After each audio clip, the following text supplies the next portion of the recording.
tidak ada istilah tempat mustajab, walaupun di lidah orang Indonesia ada yang mengatakan tempat mustajab, seperti Arafah tempat mustajab katanya, kemudian di Raudhah tempat mustajab, lalu di Multazam yang antara pintu Baitullah dengan sudut Hajarul Aswad tempat mustajab.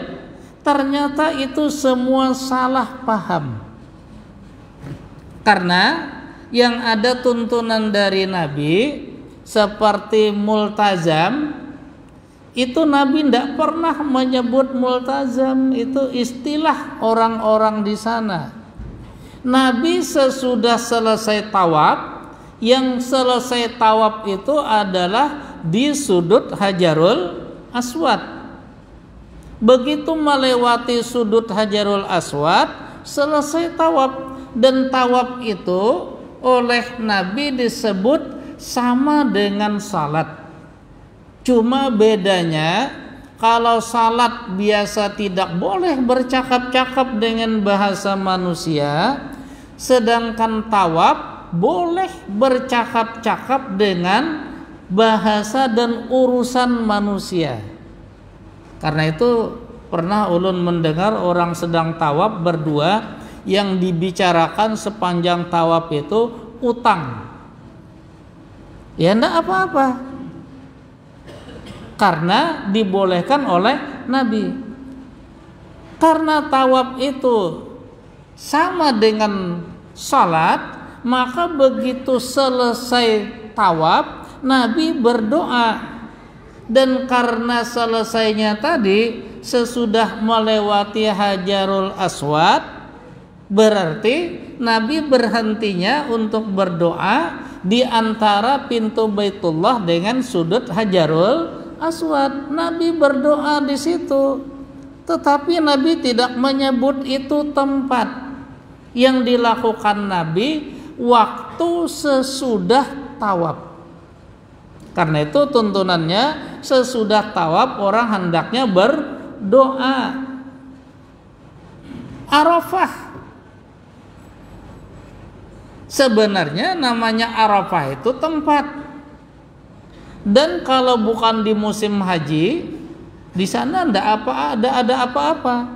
Malah dahulu tahun 80 ke bawah, Arafah itu tempat pikniknya orang Mekah. Jadi kalau malam Kamis, karena hari Kamis dan hari Jumat itu libur kerja, kantor libur, maka malam Kamis dan malam Jumat Arafah itu dipenuhi dengan orang-orang, ada yang membawa daging lalu dibakar. Cuma di sana nggak ada sate, yang ada daging panggang. Orang Arab makan sate itu bingung, kok kecil-kecil sekali katanya. Makanya kalau ada orang Indonesia beli daging berapa, setengah kilo, bingung orang Arab. Karena orang Arab biasanya paling enggak 3 kiloan ke atas itu untuk sekali makan. Loh kok begitu? Nah, ayam 1 ekor itu hanya untuk 1 orang sekali makan. Kalau di kita 1 RT. Jadi itu Arafah. Ada yang membawa TV, karena dahulu masih rame kan video itu yang pakai alat. Jadi itu karenanya yang dimaksud Nabi bukan Arafahnya, tapi waktu wukufnya itulah yang mustajab untuk berdoa. Jadi waktu, bukan tempat.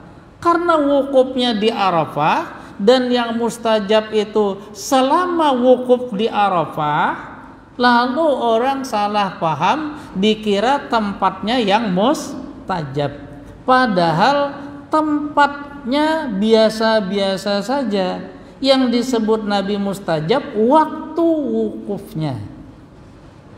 Nah, sama dengan Raudhah.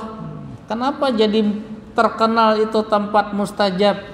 Karena hadis Nabi menyebutkan di antara mimbarku dengan dinding rumahku ini adalah raudhatun min riyadil jannah, kebun di antara kebun-kebun surga. Wow, ini kebun surga berarti di surga.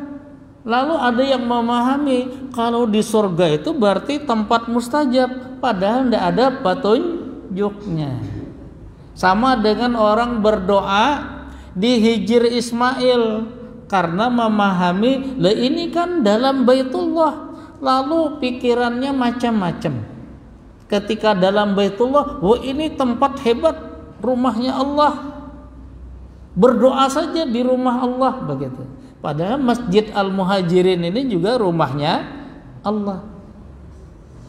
Jadi tidak ada tempat, yang ada waktu mustajab untuk berdoa. Dan yang paling mustajab menurut Nabi adalah di sepertiga terakhir malam. Nabi menyebut bahasa sepertiga itu supaya kita bisa menghitung bahwa waktu mustajab di akhir malam itu panjang. Karena sepertiga malam. Kalau malam itu seperti di Indonesia rata-ratanya sekitar 11 jam, berarti sepertiganya itu sepertiga dari 11 jam, ya hampir 3 jam setengah. Dan menghitung akhir malam itu dari awal waktu subuh naik ke atas. Maka kalau subuhnya pukul 5, berarti sepertiga malam itu hitung saja, pukul 5 itu dikurang 3 jam setengah, berarti jam 1.30 itu sudah masuk sepertiga malam. Kalau di waktu sahur itu istimewa lagi, itu adalah saat yang paling baik minta maaf kepada Allah. Bahasa Al-Qur'annya wal mustaghfirina bil ashar, dan yang meminta ampun kepada Allah di waktu sahur. Waktu sahur itu sekitar setengah jam sebelum waktu subuh, karena itulah waktu sahur. Kalau aslinya waktu sahur itu bahasa para sahabat antara 50 ayat sampai 100 ayat membaca Al-Quran, karena para sahabat nggak punya jam tangan, jadi mereka menghitungnya membaca Al-Quran antara 100 sampai 50 ayat, artinya paling sedikit 50 ayat, paling banyak 100 ayat, diperkirakan sekitar setengah jam. Itu waktu sahur yang sangat bagus untuk beristighfar. Nah itu waktu. Jadi tidak ada tempat mustajab untuk berdoa.